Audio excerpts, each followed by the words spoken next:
El pasaporte es, sobre el papel, el documento internacional más poderoso que existe, ¿no? Es, a ver, la llave maestre que te abre fronteras, que te permite cruzar océanos y que, en teoría, reconocen absolutamente todos los gobiernos del planeta. Sí, sí, indiscutiblemente. Es el estándar global. Claro, pero aquí viene la paradoja. Porque si alguien llega a España, con toda la ilusión, e intenta usar ese mismo documento omnipotente para algo tan increíblemente básico como abrir una cuenta bancaria desde su teléfono móvil, Olvídate. exacto, olvídate, está matemáticamente garantizado que el sistema va a colapsar. Así que, en el análisis de hoy, vamos a descubrir por qué la banca tradicional parece literalmente odiar el pasaporte y cómo es posible saltarse ese muro. Es que, de verdad, es una de las paradojas más frustrantes del sistema moderno. Porque, o sea, las leyes internacionales afirman una cosa, pero luego la maquinaria burocrática interna de las instituciones financieras dicta una realidad que es completamente distinta. Totalmente. Y bueno, para esta inmersión a fondo tenemos sobre la mesa una pila tremenda de normativas del Banco Central Europeo, también leyes de extranjería y, lo más interesante, manuales operativos de entidades financieras. Todo para responder a una duda muy específica de quienes nos escuchan. Eso es. ¿Cómo alguien sin residencia legal en España puede lograr abrir una cuenta bancaria? Porque la sensación para quien llega de fuera es la de estar completamente excluido del sistema. Ya es un bloqueo invisible. Claro, porque tienen el dinero, tienen la intención de hacer las cosas bien, de integrarse, pero se encuentran de bruces con este muro. A ver, vamos a empezar por el principio, porque aquí es donde la fricción es más evidente. Técnicamente hablando, la ley de identidad es súper clara. El pasaporte es un documento oficial y es válido. Sí, nadie duda de eso. Entonces, si la ley lo avala, ¿por qué el empleado del banco te mira y simplemente dice que no es suficiente? Pues, a ver, para entender esto hay que comprender que el empleado del banco no está evaluando si tu identidad es válida o no. No es personal. Ya no es que crea que el pasaporte es falso. Exacto. Lo que está haciendo es obedecer a un algoritmo de cumplimiento normativo, lo que en el sector llamamos compliance. La negativa no tiene nada que ver con dudar de quién eres, sino con las directivas tan estrictas que hay de prevención de blanqueo de capitales. El famoso KYC, ¿verdad? Eso es, el Know Your Customer, o conoce a tu cliente. Y madre mía, la presión sobre los bancos europeos en este aspecto ahora mismo es asfixiante. Vale, vamos a desgranar esto porque es súper fácil perderse en toda esta jerga financiera. A ver, imagina que el flujo del dinero es como el agua. El pasaporte nos dice de qué nube cayó la gota, o sea, nos da la identidad básica. Me gusta esa analogía, sí. Pero el banco, obligado por esta ley KYC, necesita construir un acueducto completo de información. O sea, necesita saber por qué tuberías ha viajado esa gota antes de llegar a su caja fuerte. Por eso exigen saber a qué se dedica la persona, dónde tributa y de dónde salen exactamente los fondos. Es que es una analogía perfecta. Porque, a ver, el Banco Central Europeo y las autoridades locales han impuesto unas multas multimillonarias a los bancos comerciales en la última década. Multas por permitir la entrada de fondos opacos. Claro, se curan en salud. Totalmente. Como resultado de esto, los departamentos de compliance se han convertido, vamos, en las divisiones más poderosas dentro de cualquier banco. Han diseñado unos protocolos de riesgo extremo. O sea, que no asumen ni un milímetro de riesgo. Ni uno. Para el banco, un pasaporte extranjero que viene sin más documentación es el equivalente a una luz roja intermitente, es una señal de alto riesgo.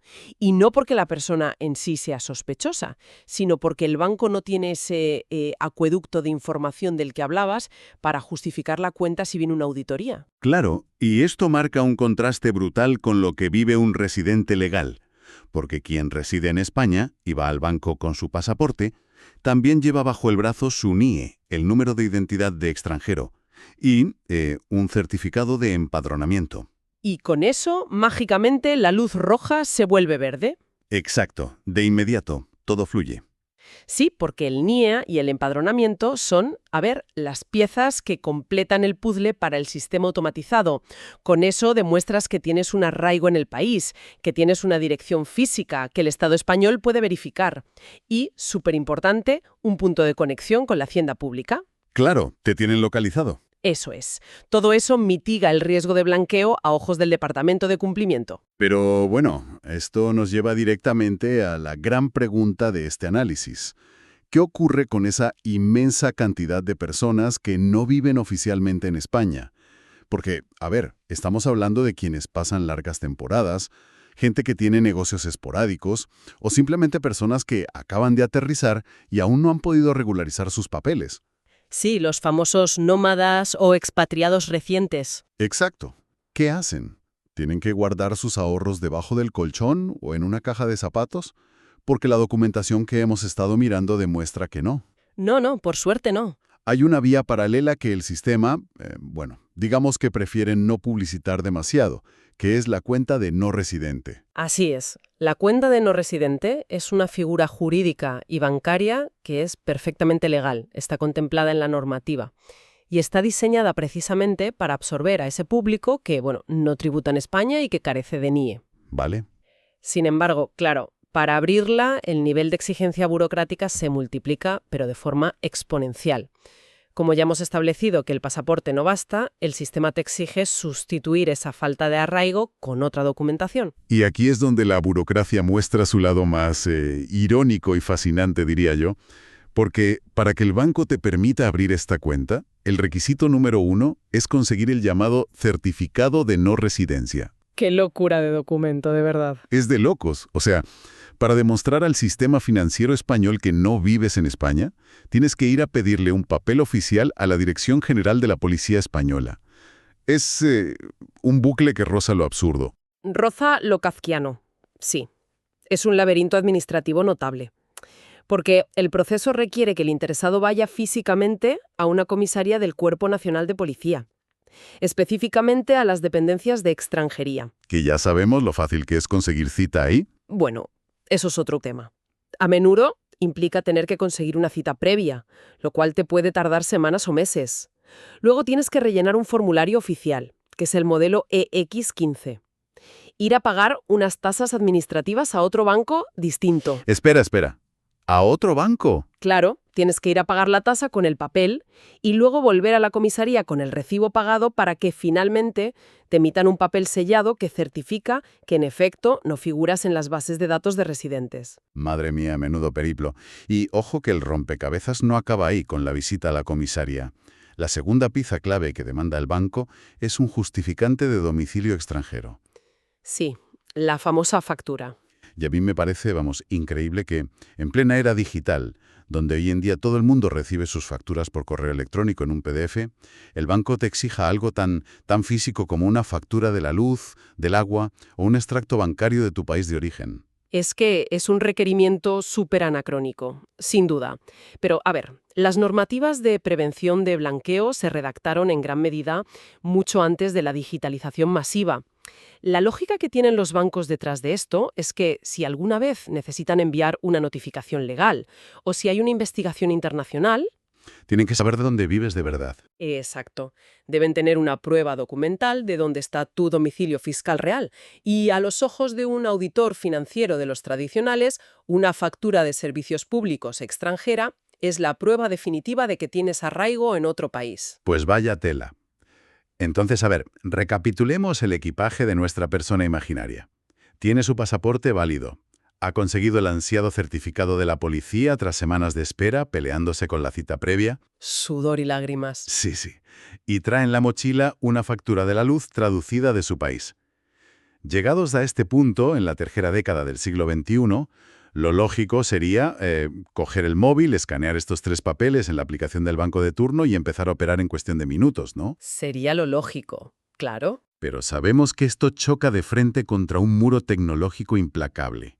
¿Qué pasa exactamente cuando alguien intenta usar un pasaporte en estas aplicaciones bancarias? Pues mira, este es uno de los cuellos de botella más críticos de todo el proceso. El problema radica en la tecnología OCR, el reconocimiento óptico de caracteres, que es la que utilizan los sistemas automatizados de la banca tradicional aquí en España. Ujú.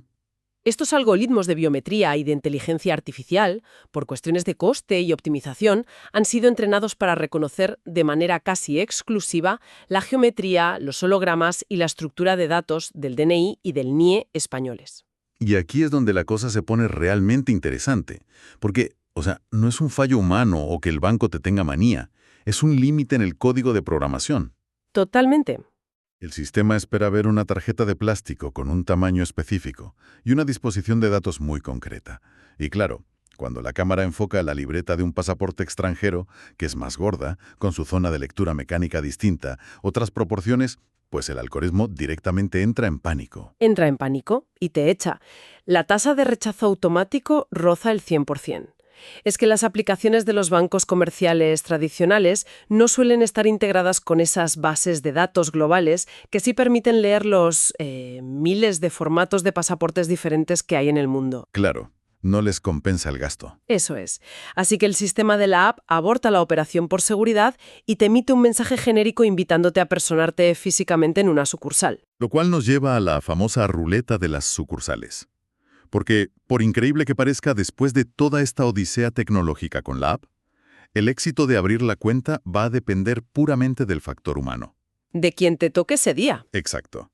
Del empleado que esté sentado detrás de la mesa en ese momento. Y los datos que tenemos sobre la mesa muestran una disparidad brutal dependiendo de dónde esté ubicada esa oficina. Es lo que en el sector podríamos llamar el riesgo geográfico del cliente.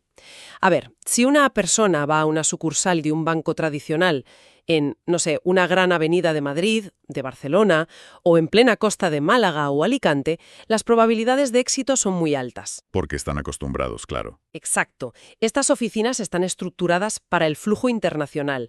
Ven pasaportes y certificados de no residencia todos los días de la semana. Sus directores saben perfectamente cómo procesar el papeleo y tienen línea directa con sus propios departamentos de extranjeros. Pero, ojo, que si esa misma persona, con los mismos documentos exactamente, entra en una sucursal del mismo banco, pero en un barrio puramente residencial, o en un pequeño pueblo del interior, Ay, amigo. la respuesta casi automática del cajero va a ser, lo siento, esto no es posible. Y esto es crucial aclararlo para nuestra audiencia.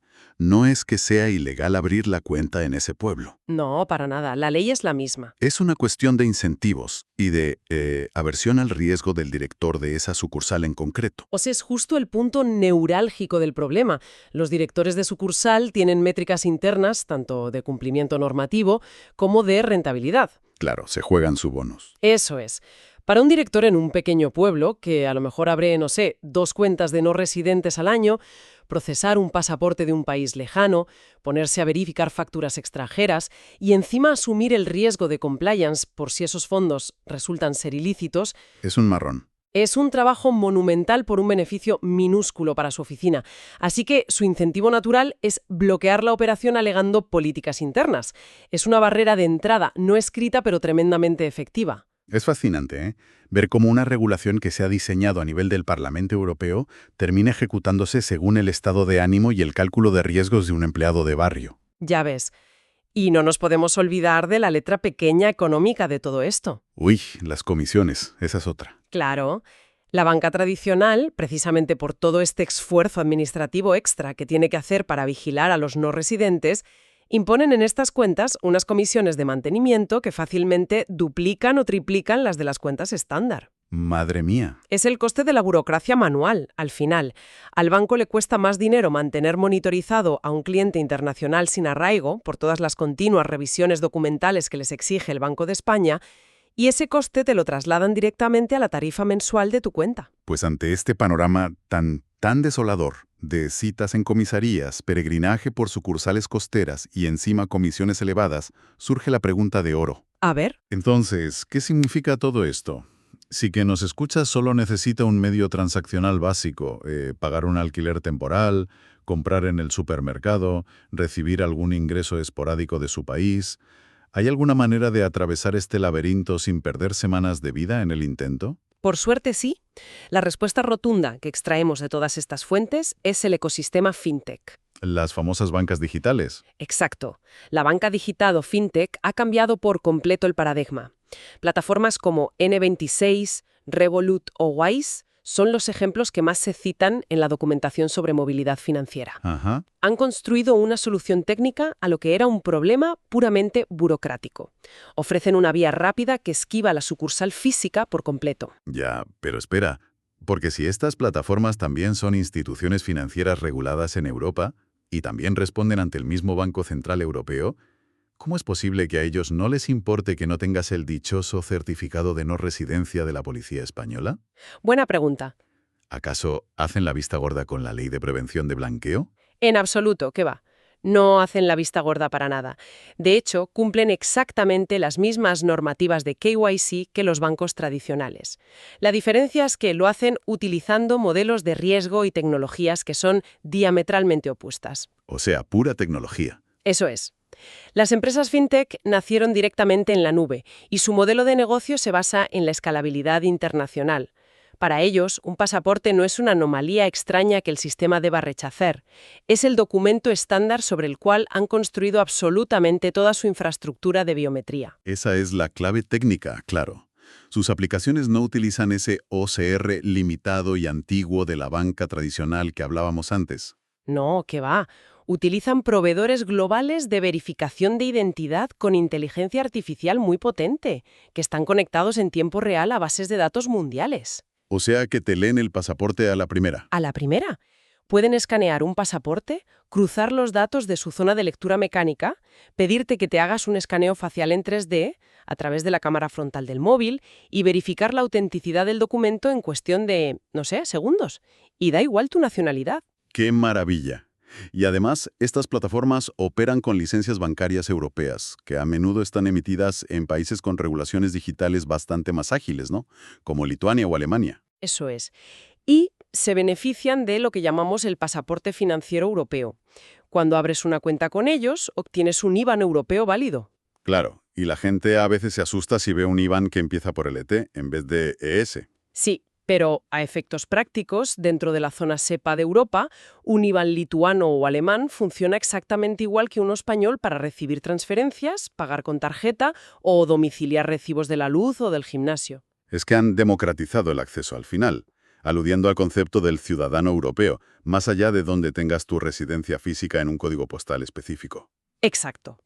Solucionan la barrera técnica de la aplicación, solucionan el peregrinaje buscando la sucursal correcta, básicamente porque no tienen sucursales físicas, y sus algoritmos de cumplimiento de riesgos están diseñados de base para entender perfiles nómadas. No te van a pedir la factura de agua de tu país de origen de hace 3 meses, ni que vayas a la policía española. Nada de eso. Simplemente el pasaporte y una dirección de envío para que te llegue la tarjeta física a casa. Han trasladado todo el peso del conoce a tu cliente, de la comprobación manual de papeles en una oficina, a la comprobación de patrones de datos y biometría avanzada. ¿Qué cambio? Sí, y mientras tus fondos se muevan dentro de los parámetros de riesgo aceptables por sus algoritmos, la operativa simplemente fluye sin ninguna fricción. Pues esto pone en perspectiva todo lo que hemos analizado hoy.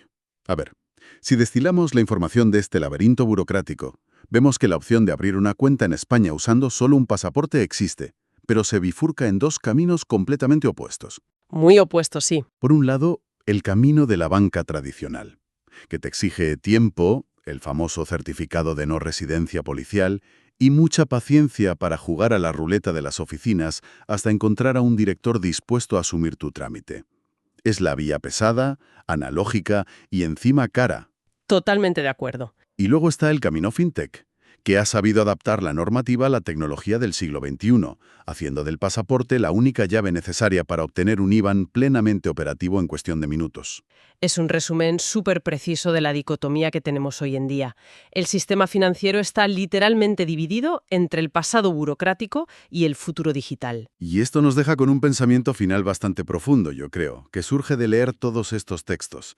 A ver, si estas plataformas internacionales pueden cumplir escrupulosamente con las leyes contra el blanqueo de capitales de manera digital, rápida y sin requerir toneladas de papel sellado. Ya, la gran pregunta. ¿Cuánto tiempo van a poder sostener los bancos tradicionales este modelo arcaico? Porque al exigir certificados policiales impresos y peregrinajes físicos a las oficinas, lo que están haciendo es empujar activamente a toda una nueva generación de nómadas digitales, profesionales internacionales y ciudadanos globales directamente hacia los brazos de la banca digital. Se están tirando piedras sobre su propio tejado. Exacto.